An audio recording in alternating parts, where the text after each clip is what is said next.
Hey there and welcome to Storytime. So this series is really going to end soon. I know I said that a couple of times, but I'm really getting out of stories here. It's just, a life only has that many things you can talk about, and there are some things I can't talk about. I just can't do a video on it just because they are, I don't know, too painful or things that I don't want to talk about. I can't really explain what I mean, but I just think you will understand what I'm talking about. So yeah, this series will come to an end. I have no idea when, but it's probably pretty soon, and I will have to find a new series on that spot. I have no idea. So yeah, let's get into the story for this week. So this all started when I was, I don't know, 16, 17 probably, but the real story behind it was when I was 18 or 19, around that age. I was homeless when I was 17 because I was thrown out of my parents' house and I had a really tough time.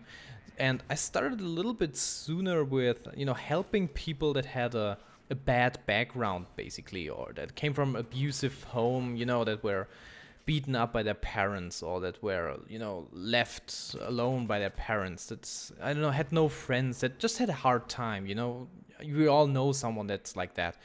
And, I just was a friend for those people. The program was basically that you get in contact with those people and you will get their, I don't know, cell phone number, and they can call you whenever they want or when they feel the need to talk to someone.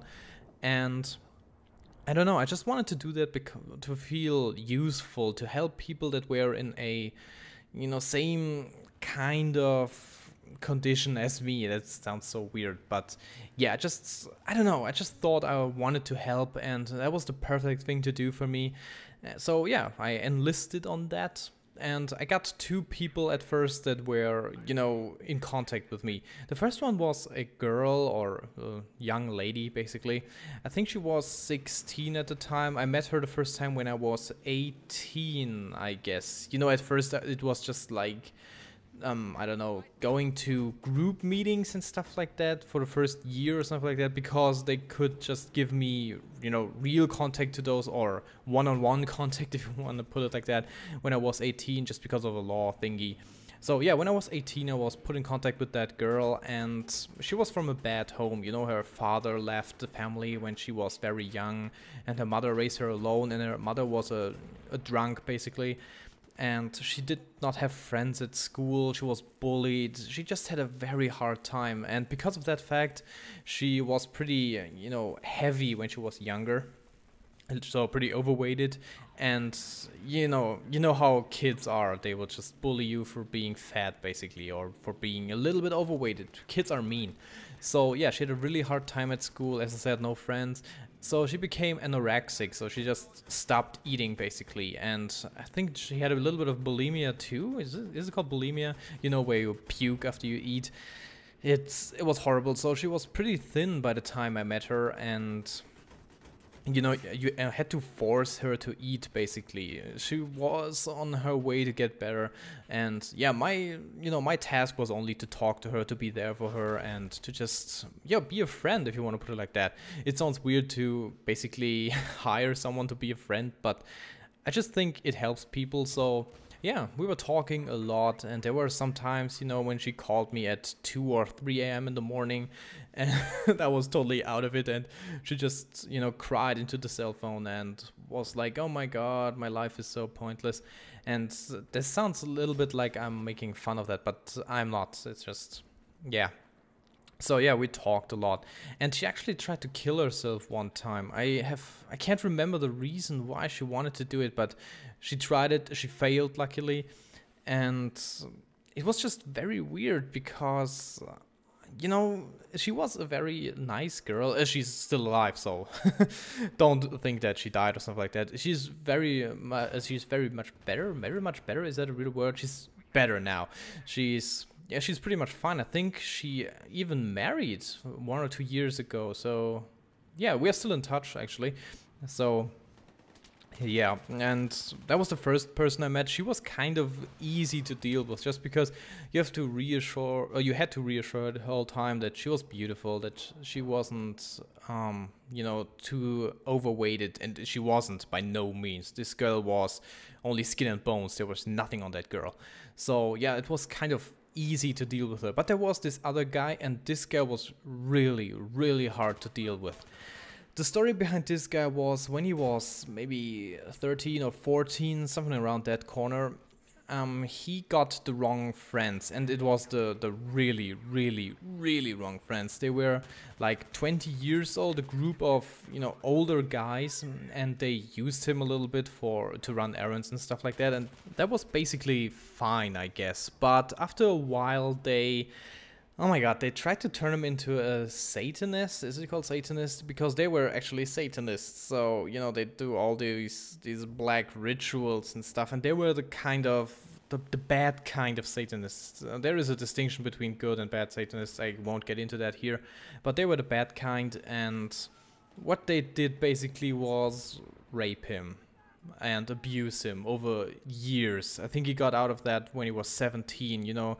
He went to the police and they pulled him out. They gave him a new identity, basically. And yeah, so he came into that program, and it was very hard to talk to that guy, just because if you had a basically normal life, and my life was kind of crazy, but it was basically normal from any kind of standard.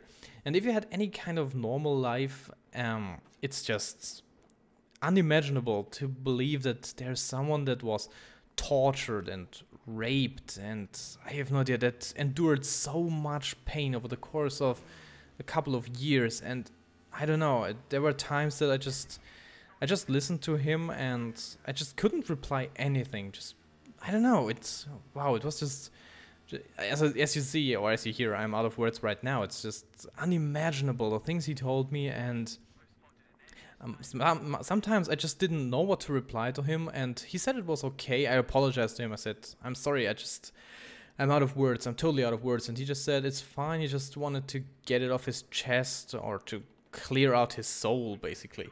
He just wanted to talk, and, you know, I'm a good listener, so that was fine. And he's still alive too, but up to this day, he's living in fear, in constant fear, and we had to break up the the contact, because of the fact that he was put into a hospital, you know, in a mental hospital, because he was so afraid. He was totally paranoid, and I can understand that. So that was the reason why we didn't have contact anymore, and we still don't have contact. I just know he's alive, but he's still in the mental hospital. And wow, that was just so freaking intense. I had other people there, you know, that were assigned to me, but none of them were that intense. Most of them just had, I don't know, a relatively normal family where the father was a drunk, but he wasn't an abusive drunk or something like that. He was just a bad father, basically. And, you know, dealing with something like that seems so freaking easy if you have seen those two guys before. It's, damn, it's amazing. So yeah, that was the story of how I worked in that street working thingy, if you want to call it like that. If you enjoyed the story, please leave a like, and yeah, leave a comment if you have any kind of experience in this, I don't know, in this, I can't even know how, in this field. I have no idea. If you have any kind of experience there, just leave it in the comment section below. It would really be cool to talk about it, something like that. And yeah, that was it for this week's episode of Storytime. I know it was a little bit of a hard episode, but the next one will probably be cool. So yeah, as I said, I hope you enjoyed it. I'm iLostLink, signing out.